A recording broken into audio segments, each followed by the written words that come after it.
Are you ready? Hey everyone, welcome back to another episode of the FGO Journal. My name is Grand. Last month, we covered everything that went from the beginning of my account to August 2020. This video should be significantly shorter as we're just covering the events that occurred in September 2020. So let's get started. First, let's just talk about the two events that happened in September. Those being the Fate Zero crossover event, Fate Zero Axel Order, and the event that pretty much everybody's been waiting for, GilFest. The first event that occurred was Fate Zero Axel Order, and if I'm being honest, I pretty much really enjoyed this event. It wasn't anything standout, but the story was nice, and I guess if I actually watched Fate Zero, I would have been able to tell you more, but I'm not very big on the well, it's not that I'm not very big on the anime, it's just that I haven't really had time to watch the anime, and I wanted to play the Fate Stay Night visual novel first, but I'm terrible at sitting in one place and reading for a long amount of time, so I don't think I'll be doing that anytime soon. I don't know, maybe I'll actually suck myself up and watch the Fate Stay Night Dean anime, but from what I've seen of that, it's certainly something. Alright, for this event, I pretty much did everything in the event aside from the challenge quest. I did plan on doing the challenge quest at one point, but I pretty much gave up on any hope on doing that. I don't know. It's just that challenge quests don't really appeal to me. I can get why everybody does them. They usually give like a crystallized lore and like, I don't know, something else. And usually they do it for the YouTube clips, you know. You look up a video showcasing any servant and most likely it's going to be a challenge quest, but I don't have anything to prove to myself. I just enjoy the game as it is. So I did every mission aside from the challenge quest, and I cleared around 3/4 of the shop. I didn't get any of the monuments, and the reason I didn't full clear this shop was the event that occurred right next was a lottery event, and I wanted to save all of my apples for that.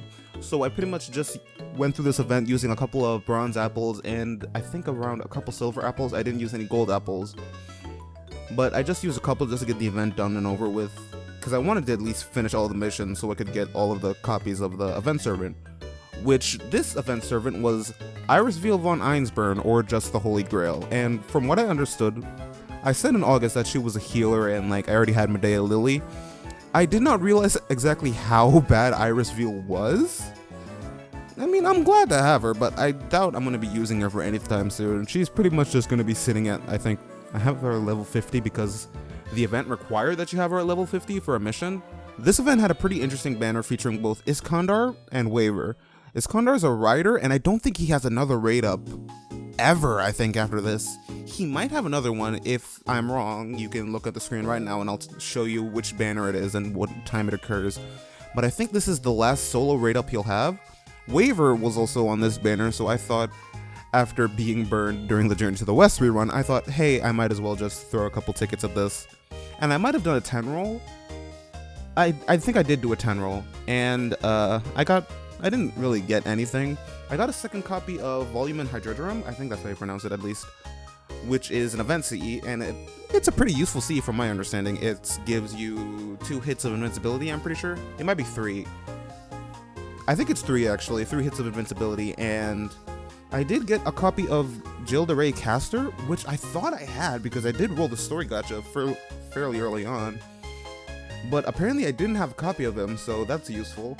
Overall, I pretty much really enjoyed this event. Mission type events are my favorite of all of the event types, because it's an event you could pretty much go through really casually and still pretty much get everything that you need. And you don't really need to use too many apples or anything like that.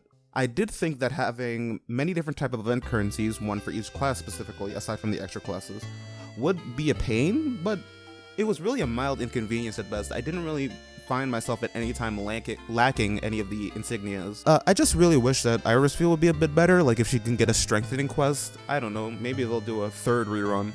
They did one for Journey to the West for some reason. I'm pretty sure they could do one for another event. Alright, now that we've talked about Fate Zero Axel Order, let's get into the big one, GilFest. This event is a lottery event, meaning that it's pretty much the best to get skill gems, experience cards, mana prisms as well is pretty useful. I did this event and opened 100 boxes, around 100 boxes. I got a couple more after I was pretty much done with farming, but 100 boxes was my goal for this event.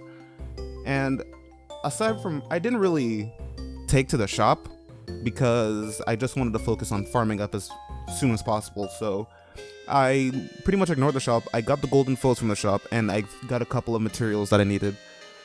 But that was pretty much it for the shop. The rest I spent farming event tickets. And because of that, I had so many experience cards that I leveled up a crap ton of servants. If you look at the screen right now, I'll just be scrolling through and show you all of the servants that I've leveled up. And now I actually have a couple like really good servants that I could use.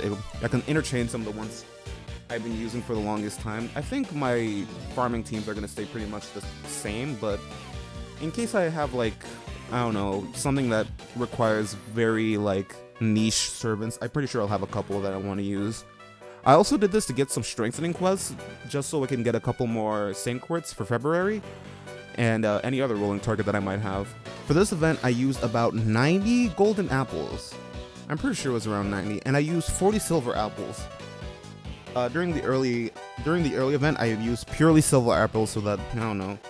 Now that I think about it, that was probably a bit of a time waster because I know everybody's always about min-maxing lottery events, and using silver apples over gold apples just lets the "do you want to refill your AP" screen come up more often. But I didn't want to use my golden apples until I got had a more consistent farming experience and I had more like lottery CEs. So in preparation for this event, and a pretty big reason of why I took the previous event pretty slow, was I needed to level up Sieg because I don't remember the name of the person, unfortunately, but I'll have it on the name of the screen, and I'll link his guide that I use in the description, though it's pretty much useless now because the event's over. His guide recommended that I use Paracelsus, a 3-star caster that has a pretty interesting kit. He has an arts buff and a guts that gives NP gain, and it would have helped Sieg loop. I didn't have I didn't have Paracelsus fully leveled, so I wouldn't have been able to reliably use him. So instead, I decided I would use Helena.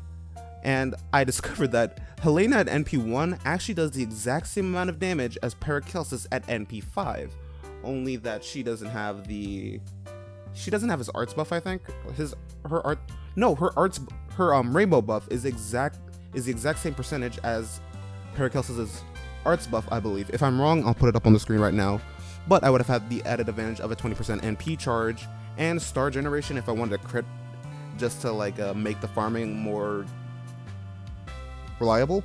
So the farming team was a friend support waiver, a max level Sieg with max foes, and the lottery CE, and Helena using Kaleidoscope just so I can clear wave 1 and help Sieg Ertz chain so I can get so I could charge him up that bit more.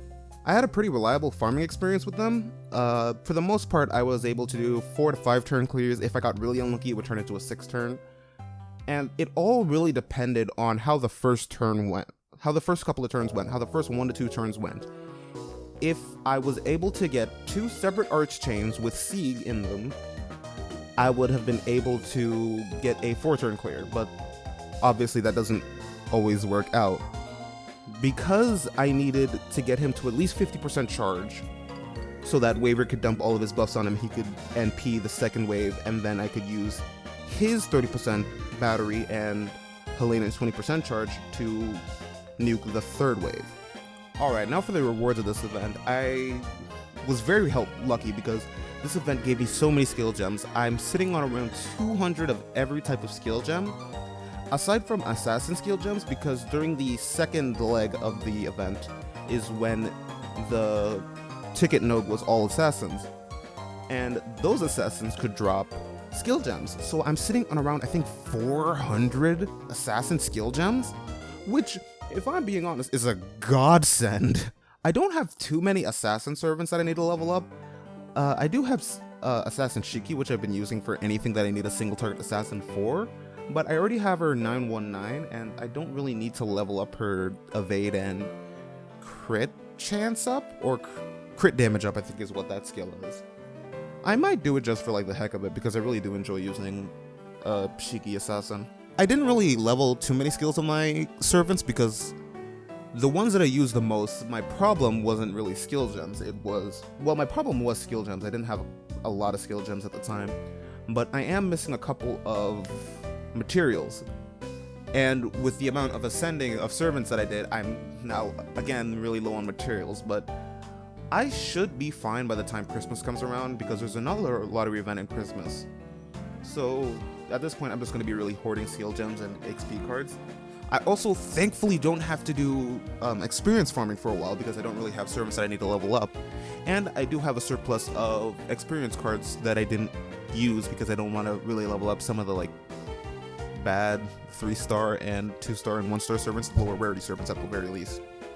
So in terms of how I actually did in GilFest farming, I set the goal of getting 10 boxes worth of tickets every day, and that took about 10 golden apples, give or take, every day. And it was the absolute worst at the beginning because I only had a couple of the Chaldea Kitchen Truck or CKT CEs. This is the event CE that you could buy in the shop, which gives you the lotto tickets. And I didn't have a lot of those, so farming was a pain. But I did get fairly lucky with CE drops, and I was able to max limit break 2 of them by the end of the event, and I had 3 left over. I'm pretty sure if I continued farming with the 10 remaining golden apples that I had, I would have been able to get I might have been able to get a second drop, another drop, but I don't know, it's all luck. Some people were getting a lot, but I wasn't one of them, unfortunately. So by the end of the event, I was getting around 7 ticket drops or so on average. That means every run of the node was giving me 140 tickets. It's not terrible, but it's not great at the same time. A lot of people, because of my farming setup and how I had it done, I couldn't put a CKT on Helena, which would have given me 8 bonus drops.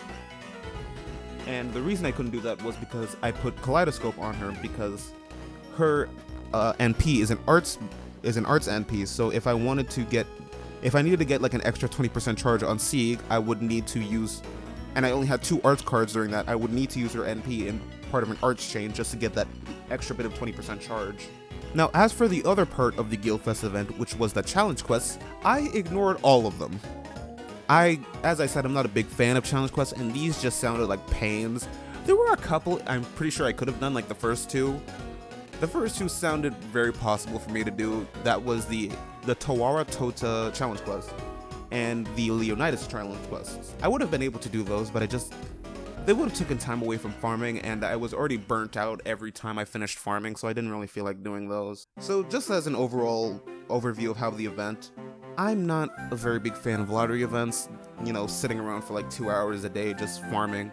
Some people can do it for 7 hours, and I respect all of them. I really respect Miss, Toho Sniper, and Fino. I really respect them because they farm those events hard. Well, they're also whales, so they have an excuse. They've sunk so much money into this goddamn game, they might as well start farming. And they were using rainbow apples, which God knows I wouldn't have been able to do. I'm saving my quartz. But farming this event was pretty much one of the best things I could have done. I'm now sitting on over 900 million QP, which, thank God. I wasn't really strapped for QP. Before this event started, I had 270 million QP. But leveling skills is where I heard that QP really starts to become a problem. So as I start scaling up my servants, I'm pretty much going to start running out of QP eventually. I also am now sitting on 400 Void Dust, which is very good because a lot of servants use Void Dust, which, So I should be fine for a while. I have around 10 golden apples left, so I'll need to be able to build up as many as I can in order for Christmas this year. If you don't know, Christmas is another lottery event, so I'm also going to be farming that one. Alright, now we're going to be talking about story progress. In the last episode, I said that I really hadn't done anything of Gutter Demerong, but this time I wanted to get it done because this year's Halloween event requires that you have that story section finished, so I'm going to need to finish that during the next event that's occurring. So when I got done farming with GilFest, I decided that I would do 1 chapter of Gutter Demerong a day, so I'd be able to actually take part in the Halloween event. And I've really been enjoying this story section, actually. We get to see, it's Not that I don't like a lot of the Chaldea crew, but I do really like just seeing us interacting with MASH. And I have to admit, Napoleon is pretty much one of the best written servants they've ever had, aside from like Kintoki. From where I am in the story, I'm just starting chapter 10. Well, at the time of recording this, I'm just starting chapter 10. I'm wondering... I understand why they put Edmond Dantes in everything. They've written him into a situation where he can just show up whenever the hell he wants, and if they ever have a problem with the story and they're like, oh, well, how do we get past this part of the story? They just throw Dantes in there, and he can just show up whenever because of how they've written him. But this was one of the weirdest appearances he's ever had. Of course, it happens with us, you know, just falling asleep as usual, just not... I don't get this. I get it's a running joke that we just pass out whenever that we pass out a lot, but, you know, it's... This... And they did explain why it happened in this story situation, but it really felt like they just wanted to write Dantes into the Lost Belts. Which I guess, now that I'm thinking about it, it's pretty... I guess it's a pretty good way to write him into the story, because obviously they're going to want to have him showing up at some point in the Lost Belts. He's like he's like our partner. But, I don't know, I think they could have written him in a different way. And not have them hide his identity because we had to find ourselves or whatever. I don't know. It felt like a really Persona plot, now that I'm thinking about it. Alright, so now that I'm on chapter 10, I only have around 7 more chapters to do. So, if everything goes well, and I don't run into any issues where I need to start using command spells, I should be done with this event in about a week, which is good. Alright, and that's pretty much everything that happened in September. Oh wait, there was one thing I forgot, and I think nobody really saw this coming. Shuten Doji got a rate up for some reason. From what I understand, it's one of those Killmoth events that happened. We don't get those events, usually they just throw those into the Thanksgiving banner, but since Shuten Doji's included a interlude, not an interlude, it might have been a strengthening quest, I'm pretty sure. One of the two. Since that was included, they decided that they would just give us the banner and the interlude or strengthening quest. Which I don't mind, really. It's not a bad thing. It's just that I wasn't expecting to get another Shuten Doji and Raiko banner so early. Also, Okada Izo was on that banner, so I also did a 10 roll on that one because I wanted to get Okada Izo. I just wanted to have at least one copy of him to say I owned him. I didn't get one, unfortunately, so I'm gonna have to wait until the Guda Guda 3 rerun next year. But, And that's pretty much everything that happened in September this year.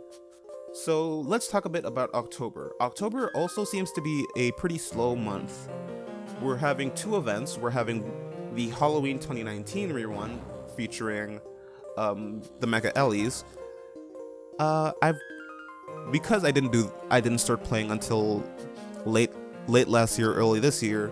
I didn't get any of the Mecha Ellies, so I'm only gonna be able to get one, and I'm pretty sure I'm gonna end up choosing Mark II. I don't know, just because I enjoy the design a bit more. I'm not a very big fan of the pink highlights on Mark I. But Halloween 2019 seems like a pretty boring event. It's just another mission type event, which I'm sure I'll enjoy it. Halloween 2020, I don't know a lot about it. I actually haven't read up on this event too much. All I know is that this banner is a pretty interesting banner, because this banner is where Sitanai finally appears. I'll throw a couple tickets at this event to see if I can maybe get something out of it. I'm not looking too forward. I doubt I'm really gonna get anything. The event banner is Sitanai, Ibaraki Doji, and Assassin of Paraiso. And none of those are really standout servants for me. I have single target berserkers. I have an arts alter ego. I have Sessio, I have Kiara. But I like Ilya, so I don't know. I'll throw some tickets at it, but for the most part, I'm still saving up my cores. Also, there is the 1200 day anniversary on the 6th, so we'll be getting 10 free quartz for that. It's not much, but we appreciate the gesture, DW. Alright, and that's it for everything that happened in September for me. And I also talked about what's going to be going on in October. So I'd like to thank you all for watching. this video interests you for some reason, you can subscribe and, I don't know, maybe hit the notification bell if you really want to get a notification. So, I'll see you guys at the end of October for the October recap.